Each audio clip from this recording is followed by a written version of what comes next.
Paul Murray is my name. This is from Skippy Dies. Skippy and Ruprecht are having a donut eating race one evening when Skippy turns purple and falls off his chair. It's a Friday in November and Ed's is only half full. If Skippy makes a noise as he topples to the floor, no one pays any attention. Nor is Ruprecht at first overly concerned. Rather, he's pleased because it means that he, Ruprecht, has won the race, his 16th in a row, bringing him one step closer to the all-time record held by Guido de La Manche, Seabrook College, class of '93. Apart from being a genius, which he is, Ruprecht does not have all that much going for him. A hamster-cheeked boy with a chronic weight problem, he's bad at sports and most other facets of life not involving complicated mathematical equations. That's why he savours his donut-eating victories so, and why, even though Skippy has been on the floor for almost a minute now, Ruprecht is still sitting there in his chair chuckling to himself and saying exultantly, under his breath, "Yes, yes," until the table jolts and his coat goes flying and he realises that something is wrong. On the checkered tiles beneath the table, Skippy's writhing in silence. "What's the matter?" Ruprecht says, but gets no answer. Skippy's eyes are bulging and a strange sepulchral wheezing issues from his mouth. Ruprecht loosens his tie and unbuttons his collar, but that doesn't seem to help. In fact, the breathing, the writhing, the pop-eyed stare only seem to get worse, and Ruprecht feels a prickling climb up the back of his neck. "What's wrong?" he repeats, raising his voice, as if Skippy were on the other side of a busy motorway. Everyone's looking now. The long table of Seabrook fourth years and their girlfriends, the two St. Bridget's girls, one fat, one thin, both still in their uniforms, the trio of shelf stackers from the shopping mall up the road. They turn and watch as Skippy gasps and dry heaves, for all the world as if he's drowning, though how could he be drowning here, Ruprecht thinks, indoors with the sea way over on the other side of the park. It doesn't make sense, and it's all happening too quickly, without giving him time to work out what to do. At that moment, a door opens, and a young Asian man in an Ed's shirt and a badge on which is written in an almost unreadable scroll, Zhang Zilin, emerges behind the counter, carrying a tray of change.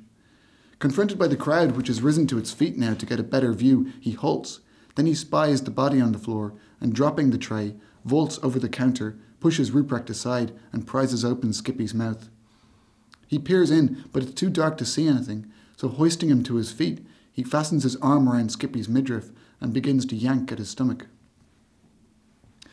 Ruprecht's brain, meanwhile, has finally sparked into life. He's scrabbling through the donuts on the floor, thinking that if he can find out which donut Skippy's choking on, it might provide some sort of key to the situation. As he casts about, though, he makes a startling discovery. Of the 6 donuts that were in Skippy's box at the start of the race, 6 still remain now, none with so much as a bite gone. His mind churns. He hadn't been observing Skippy during the race. Ruprecht, when eating competitively, tends to enter a sort of a zone in which the rest of the world melts away into nothingness. This, in fact, is the secret of his record-nearing 16 victories. But he'd assumed Skippy was eating too. After all, why would you enter a donut-eating race and not eat any donuts? And more importantly, if he hasn't eaten anything, how can he be— "Wait!" he exclaims, jumping up and waving his hands at Zhang. "Wait!" Zhang Zilin looks at him, panting, Skippy lolling over his forearms like a sack of wheat. "He hasn't eaten anything," Ruprecht says. "He isn't choking." A rustle of intrigue passes through the body of spectators. Zhang Zilin glowers mistrustfully, but allows Ruprecht to extricate Skippy, surprisingly heavy, from his arms and lie him back down on the ground.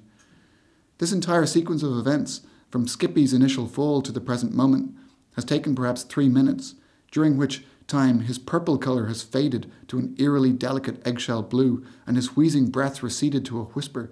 His contortions, too, have ebbed towards stillness, and his eyes, though open, have taken on an oddly vacant air, so that, even looking right at him, Ruprecht's not 100% sure he's even actually conscious, and it seems all of a sudden as if around his own lungs, Ruprecht can feel a pair of cold hands clutching as he realises what's about to happen, though at the same time he can't believe it. Could something like that really happen here, in Ed's donut house?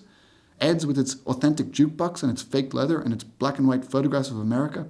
Ed's with its fluorescent lights and its tiny plastic forks and its weird sterile air that should smell of donuts but doesn't?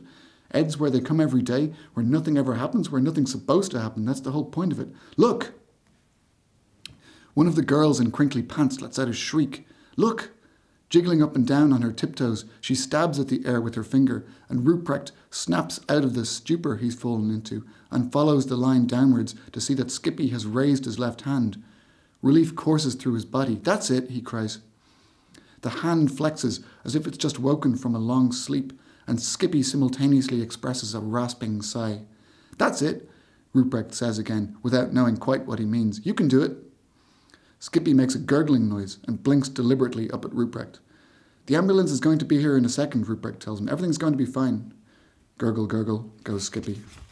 "Just relax," Ruprecht says. But Skippy doesn't relax. Instead, he keeps gurgling, like he's trying to tell Ruprecht something. He rolls his eyes feverishly. He stares up at the ceiling. Then, as if inspired, his hand shoots out to search the tiled floor. It pads blindly amid the spilled Coke and melting ice cubes until it finds one of the fallen donuts. This it seizes on like a clumsy spider grappling with its prey, crushing it between its fingers tighter and tighter. "Just take it easy," Ruprecht repeats, glancing over his shoulder at the window for a sign of the ambulance. But Skippy keeps squeezing the donut till it's oozed raspberry syrup all over his hand. Then lowering a glistening red fingertip to the floor, he makes a line and then another perpendicular to the first. "He's writing," someone whispers. He's writing. Painfully slowly, sweat dripping down his forehead, breath rattling like a trapped marble in his chest, Skippy traces out syrupy lines one by one onto the checkered floor. E-T-E-L. The lips of the onlookers move soundlessly as each character is completed, and while the traffic continues to roar by outside, a strange kind of silence, almost a serenity, falls over the donut house, as if time in here had somehow stopped moving forward, the moment, rather than ceding to the next, becoming elastic, attenuated, expanding to contain them, to give them a chance to prepare for what's coming. T-E-L-L-L-O-R-I.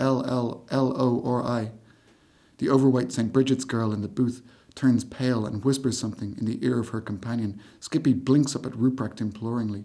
Clearing his throat, adjusting his glasses, Ruprecht examines the message crystallizing on the tiles. "Tell Laurie?" he says. Skippy rolls his eyes and croaks. "Tell her what?" Skippy gasps. "I don't know," Ruprecht gabbles. "I don't know, I'm sorry." He bends down to squint again at the mysterious pink letters. "Tell her he loves her," the overweight or possibly even pregnant girl in the St. Bridget's uniform exclaims. "Tell Laurie he loves her, oh my God." "Tell Laurie you love her," Ruprecht repeats dubiously. "Is that it?" Skippy exhales. He smiles. Then he lies back on the tiles, and Ruprecht sees quite clearly the rise and fall of his breast gently come to a stop. "Hey!" Ruprecht grabs him and shakes him by the shoulders. "Hey, what are you doing?" Skippy doesn't reply. For a moment there's a cold, stark silence, then almost as if from a united desire to fill it, the diner explodes in a clamour. Air is the consensus. Give him air. The door is thrown open, and the cold November night rushes greedily in. Ruprecht finds himself standing, looking down at his friend. "Breathe," he shouts at him, gesticulating meaninglessly like an angry teacher. "Why won't you breathe?" But Skippy just lies there with a reposeful look on his face, placid as can be. Around them the air jostles with shouts and suggestions, things people remember from hospital shows on TV. Ruprecht can't take this. He pushes through the bodies and out the door down to the roadside. Biting his thumb, he watches the traffic fleet by in dark, impersonal blurs, refusing to disclose an ambulance. When he goes back inside, Zhang Zilin is kneeling, cradling Skippy's head on his lap. Donuts scatter the ground like little candied reeds. In the silence, people peek at Ruprecht with moist, pitying eyes. Ruprecht glares back at them murderously. He's fizzing, he's quaking, he's incandescent with rage. He feels like stomping back to his room and leaving Skippy where he is. He feels like screaming out, What? He goes back outside to look into the traffic. He's crying, and in that moment he feels all the hundreds and thousands of facts in his head turn to sludge. Through the laurel trees in an upper corner of Seabrook Tower, you can just make out the window of their dorm, where not half an hour ago Skippy challenged Ruprecht to the race.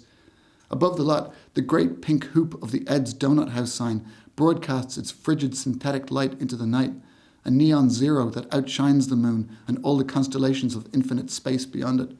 Ruprecht's not looking in that direction. The universe at this moment appears to him as something horrific, thin and threadbare and empty. It seems to know this, and in shame to turn away.